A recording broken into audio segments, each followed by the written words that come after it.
Friends, அஸ்ஸலாமு அலைக்கும். Today health care டிப்ஸில் நம்ம இன்னைக்கு பார்க்க போகிறது மாம்பழம். அதை பற்றி நம்ம இன்னைக்கு தெரிஞ்சுக்கிறதுக்கு முன்னாடி இந்த வீடியோவை லைக் பண்ணிவிட்டு இந்த சேனலை சப்ஸ்கிரைப் பண்ணுங்கள், உங்கள் ஃப்ரெண்ட்ஸ்க்கும் ஷேர் பண்ணுங்கள். பழங்களின் அரசன் என்று சொல்லக்கூடியது மாம்பழம். மாம்பழத்தில் நிறைஞ்சிருக்கக்கூடிய சத்துக்களை பற்றி தான் இன்றைக்கி நம்ம பார்க்க போகிறோம்.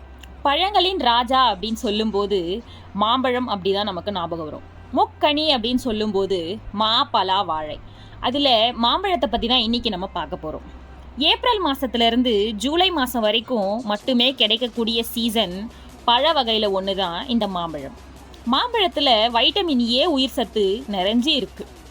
இதனை உட்கொள்கிறதால நம்ம உடலுக்கு ரத்தம் அதிகரிக்கப்படுது, நல்ல பலம் நம்ம உடம்புக்கு கிடைக்கிது, உடலுக்கு நோய் எதிர்ப்பு சக்தியும் அளிக்குது. மாம்பழம் நாவில் நீர் ஊற வைக்கக்கூடிய சுவை கொண்டது.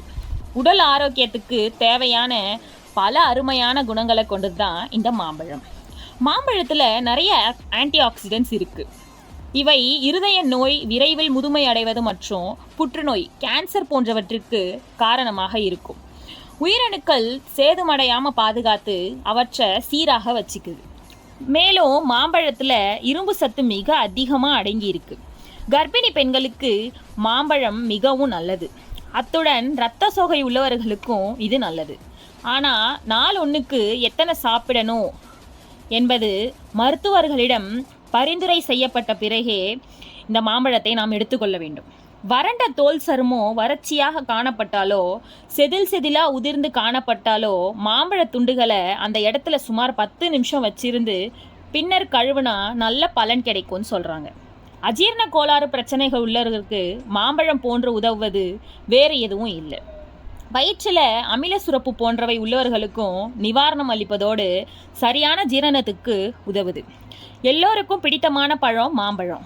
மாம்பழம் சூட்டு பொருள். அதிகமாக சாப்பிட்டா உஷ்ணம் உடம்புல ஏறி தொல்லை தரும் அப்படின்னு சொல்லுவாங்க. இதனை மருத்துவ விஞ்ஞானம் ஏற்கலை. 100 கிராம் மாம்பழத்தில் 12.2 முதல் 42.2 மில்லிகிராம் வரை வைட்டமின் ஏயும் 13.2 முதல் 80.3 மில்லிகிராம் வரை வைட்டமின் சியும் இருக்குது.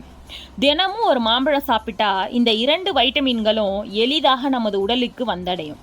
பல பேர்கள் மாம்பழத்தை முழுசாக சாப்பிட மாட்டாங்க, தோல் பகுதியை தூரம் இருந்துடுவாங்க. மாம்பழத்து மேலே தோல் பகுதியில் தான் வைட்டமின் சி சத்து அதிகமாக இருக்குது. மனிதர்களின் உடலுக்கு அதிக முக்கிய தேவையான கால்சியம், பாஸ்பரஸ், சோடியம், பொட்டாசியம் ஆகியவைகள் நாம் சுவையாக சாப்பிடுகின்ற மாம்பழத்தில் அதிகமாக இடம்பெற்றிருக்கு. வெண்ணெயில் அளவுக்கு அதிகமான வைட்டமின் ஏ இருப்பதை நாம் அறிவோம். இதே போன்று மாம்பழத்துலேயும் அளவுக்கு அதிகமான வைட்டமின் ஏ இருப்பதால் விலை கூடுதலான வெண்ணெயை உண்பதை விட விலை மலிவான மாம்பழத்தை உண்ணலாமே அப்படின்னு சொல்கிறாங்க நம்மளோட முன்னோர்கள். நாம் சாப்பிடாமல் தூக்கி எறியும் மாங்கொட்டையில் கால்சியம் சத்தும் கொழுப்பு சத்தும் நிறைஞ்சி இருக்குன்னு சொல்கிறாங்க. மாம்பழத்தோட பூர்வீகம் இந்தியா தான். இப்போது அதிகமாக இங்கு தான் மாம்பழம் உற்பத்தி செய்யப்படுது. உத்தரப்பிரதேசத்தில் சப்போட்டா, துஷேரி போன்ற வகையான மாம்பழங்கள் உற்பத்தி செய்யப்படுது. தென்னிந்தியாவில் இமபசந்த், அல்ஃபோன்சா, பங்கனப்பள்ளி, நீலம், ஒட்டு, மல்கோவா, கிளிமூக்கு என்று பல்வேறு வகையான மாம்பழம் கிடைக்குது.